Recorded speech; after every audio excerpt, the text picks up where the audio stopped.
The garage door was wide open. That was the first thing I saw as I stood in my kitchen, holding a cup of coffee gone cold.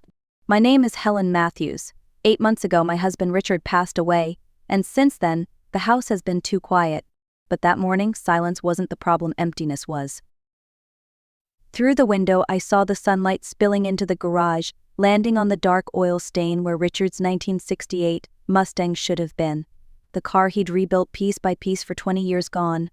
I set the cup down and walked outside, the spring air sharp and clean. Everything inside the garage was untouched, his tools hung in perfect order, his red toolbox on the bench, the smell of leather and oil still strong. Only the car was missing. I was still standing there when a black BM pulled into the driveway. My son, Evan, stepped out, hands in his pockets, eyes down. His wife, Sophia, followed, impeccable as always, sunglasses hiding everything but confidence. Evan looked nervous. "Mom, I need to tell you something." I crossed my arms. "Where's the car, Evan?" He hesitated. "I sold it." The words barely registered. "You what?" "It's been sitting there for months. Sophia's planning a business trip to Paris. We needed the money. I got $15,000 for it. That's fair, right?" For a moment, the world tilted. $15,000 for 20 years of his father's work. For the dream we built together. I wanted to scream, but I didn't. I just whispered, "That car wasn't yours to sell." Sophia spoke softly, her tone sweet but firm. "It's just a car, Helen. It was time to move on." I looked at her, at my son beside her, and felt something break quietly inside me. Richard's car was gone, but I knew somehow this wasn't over. That night I couldn't sleep. Every corner of the house felt hollow without that car sitting in the garage. Around dawn, I sat at the kitchen table, flipping through Richard's old work journal. His handwriting was so neat, so deliberate, almost finished. One line read, "Can't wait to teach Helen to drive her." I pressed my hand over the page, fighting the ache in my chest. The phone rang at 7 a.m. I almost ignored it. The number was unfamiliar. "Mrs. Matthews?" A man's voice asked, deep and rough. "My name's Tom Garner. I own Garner Classic Auto. I believe I have your husband's Mustang." For a moment, I couldn't breathe. "You what?" "Your son sold it to me yesterday. Said he needed the money fast. I paid him what he asked. But ma'am, that car's worth much more than $15,000. Closer to $200. I recognized it right away. Richard used to bring it to shows. He spoke about it like it was part of your family." My throat tightened. "You knew my husband?" "I did," Tom said softly. 25 years ago, he helped me when no one else would. He co-signed a loan that saved my business. I owed him more than I could repay. When your son showed up with that Mustang, I knew Richard would want me to call you." I sat very still. "Why now? Why call me?" Tom hesitated. "Because your husband made me promise. He said if anything ever happened to him and that car ended up here, I should contact you right away. There's something inside it, something he wanted you to find." The world seemed to fade for a moment.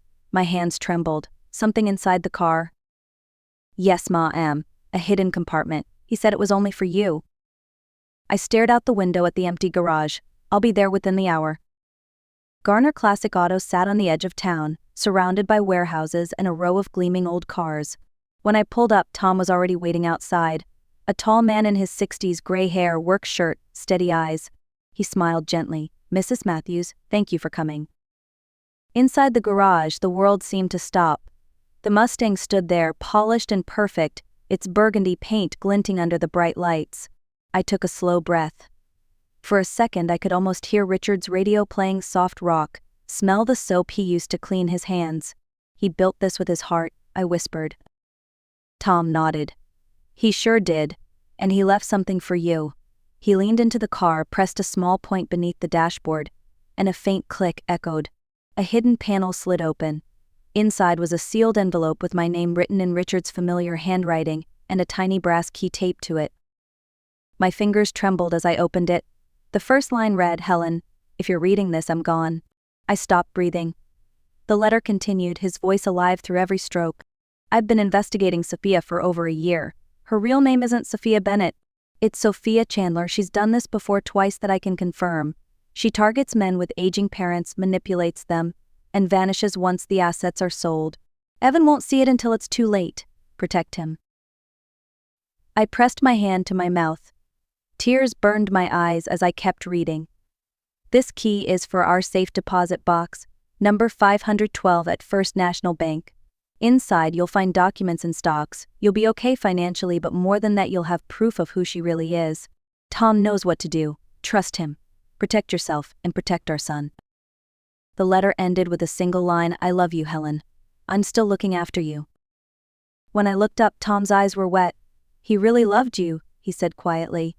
I nodded, gripping the key. And he's still protecting us. The next morning, I drove straight to First National Bank. The manager led me into the vault, where I unlocked box 512 with the small brass key. Inside was an envelope labeled for Helen. I opened it carefully and found several stock certificates and another handwritten note from Richard. Helen, it read, I invested $5,000 for a patient's son years ago. The company went public recently. These shares are worth far more now. You'll never have to worry. But please use this not for comfort, use it for protection. I asked the bank clerk to check their value. When she looked up, her eyes widened. Mrs. Matthews, these are worth over $300,000. My heart pounded. Richard hadn't just protected me emotionally, he'd built a lifeline for my future. After leaving the bank, I met Tom again. He told me Richard had also worked with a private investigator named Peter Coleman, a retired detective who specialized in fraud. Tom made the call, and within an hour, Peter and I met at a small cafe near the hospital where I'd worked for decades. Peter brought a thin folder and spoke quietly. Your husband was right to be suspicious. Sophia's real name is indeed Sophia Chandler. She's been married twice before both men ended up bankrupt. One in Arizona, one in Florida. Their parents lost homes, savings, everything. He slid photographs and copies of marriage records across the table. Her pattern never changes. She finds a man with an aging parent, builds trust, creates concern about their health, then convinces him to sell property. Once the money clears, she disappears. I stared at the papers, cold spreading through my chest. Richard had known. He'd been trying to stop her. And now that responsibility had passed to me. For the first time in months, I didn't feel powerless, I felt ready. Evan and Sophia returned from Paris a week later. I greeted them with a smile that didn't quite reach my eyes and invited them to dinner. Peter's advice echoed in my mind, let her reveal herself. She always does. I made pot roast, Richard's favorite. The table looked exactly as it always had, but everything felt different. Sophia's laughter was smooth, practiced. Paris was divine, she said. It reminded me how short life is. You should think about traveling, Helen. Maybe someday, I said evenly. She glanced around the dining room, her eyes landing on the old family photos. This house must be hard to manage all by yourself. 2 stories, a big yard. You could sell it, find something smaller, something easier. Evan nodded, almost unconsciously. We just worry about you, Mom. The stairs, the lawn work. There it was, the first seed. I forced a smile. I appreciate that, but I'm fine here.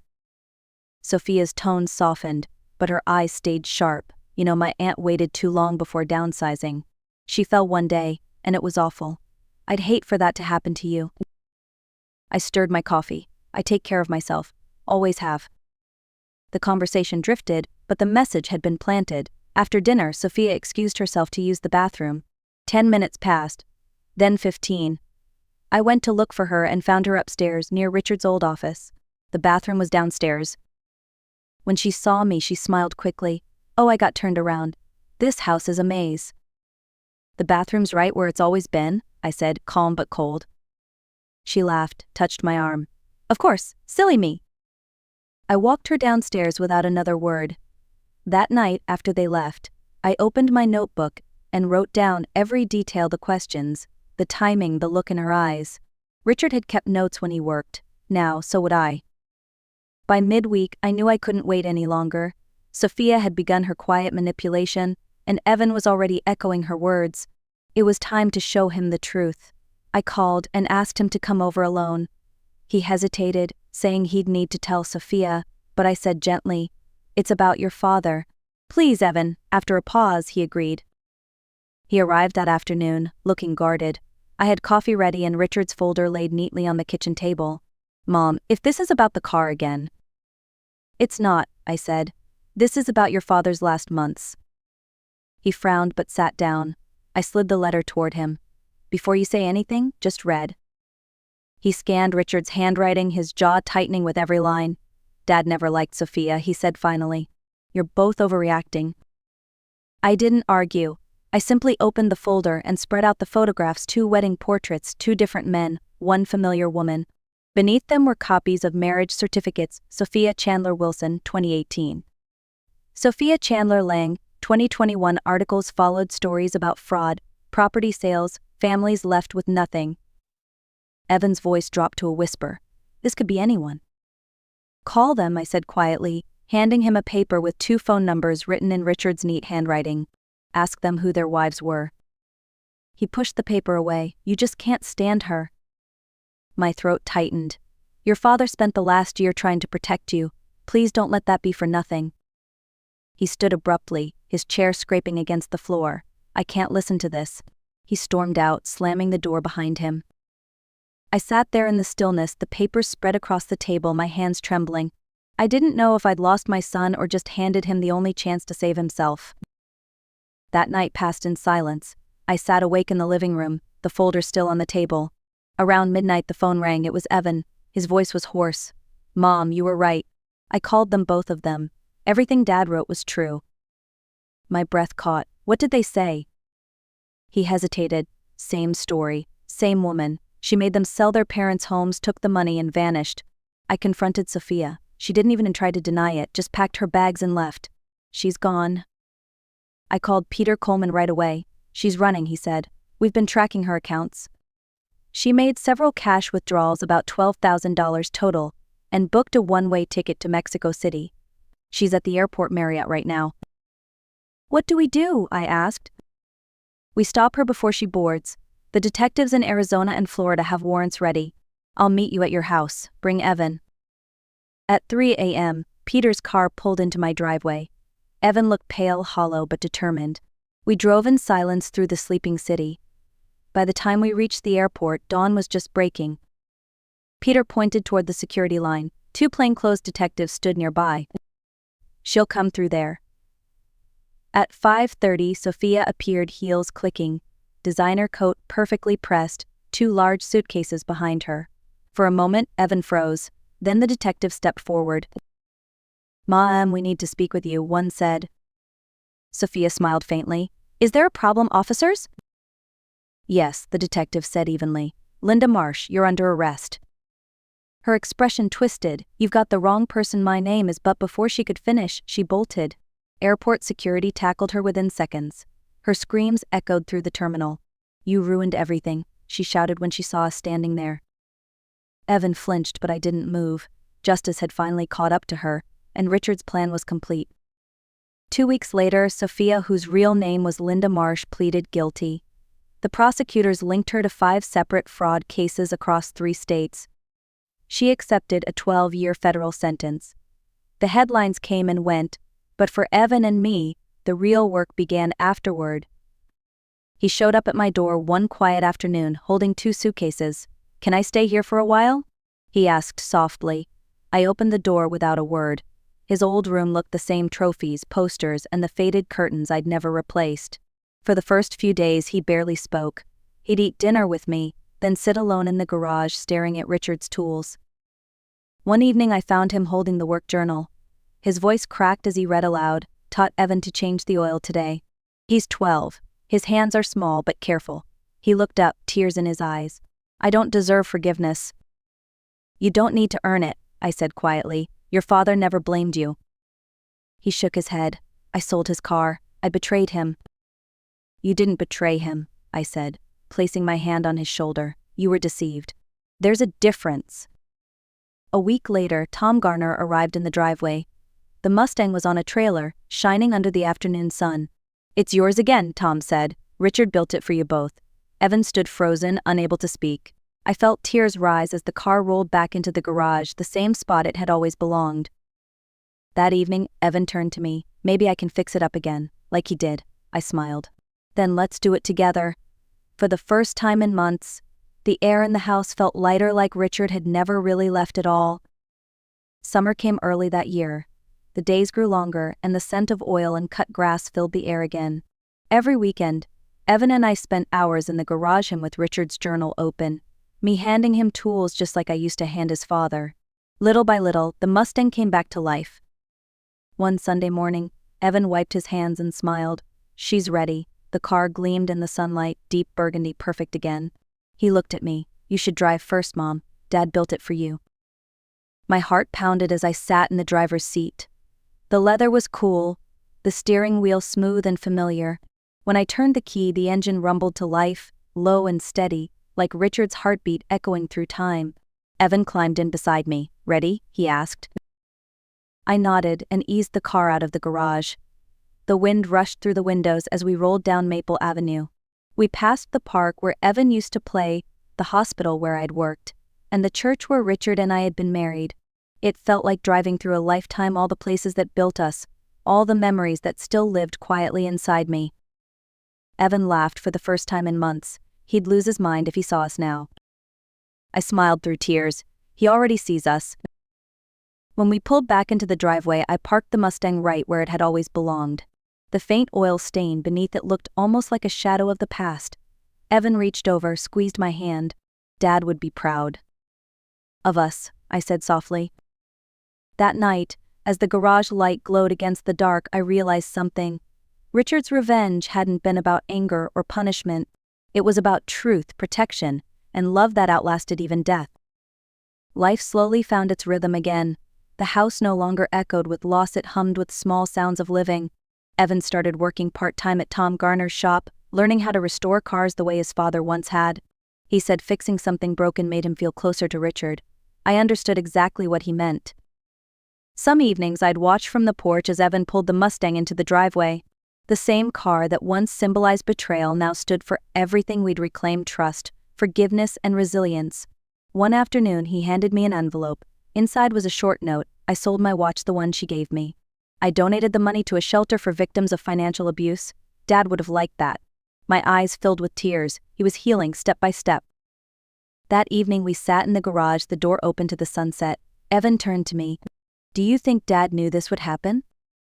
I smiled. "Your father didn't just build a car, Evan. He built a way back home." Evan nodded slowly. "I keep thinking about how easily I believed her. She made me doubt everything, even you." "She was good at deception," I said softly. "But your father was better at love." The light faded, leaving the car gleaming faintly in the twilight. We sat in silence, letting the moment speak for itself. Richard's foresight had protected us, but it was love, quiet, steady love, that truly saved us. Before going inside, I looked back at the Mustang, its hood catching the last light of day. "Thank you, Richard," I whispered. "You can rest now." Because real revenge isn't loud or cruel. It's truth that endures and love that refuses to be broken. Autumn arrived softly that year. The trees on Maple Avenue turned shades of copper and gold, the same color as the Mustang when the evening sun hit its hood. I woke each morning to the sound of Evan starting the engine, that deep, familiar hum that somehow made the house feel alive again. He was thriving, working full-time with Tom, learning everything about restoration, rebuilding what others had given up on. "Every car has a story," he told me one evening. "Some are about love, some about loss. But they all deserve a second chance." I smiled. "So do people."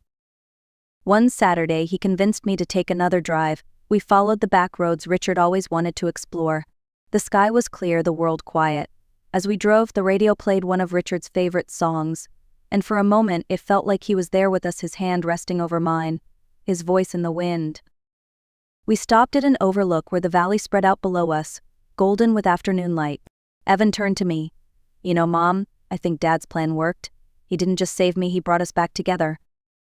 I looked at him and smiled through tears. That was always his greatest talent. He fixed what others thought couldn't be fixed. Before we left, Evan slipped a small photograph behind the sun visor, a picture of Richard standing beside the half-finished Mustang, pride in his eyes. "He should always ride with us," he said. When we returned home, I parked the car and let the silence settle. It wasn't empty anymore. It was full of memory, of love, of peace. If you've ever been saved by someone's love, even after they're gone, share this story. Like, comment, and tell me where you're watching from, because sometimes love itself is the greatest revenge of all.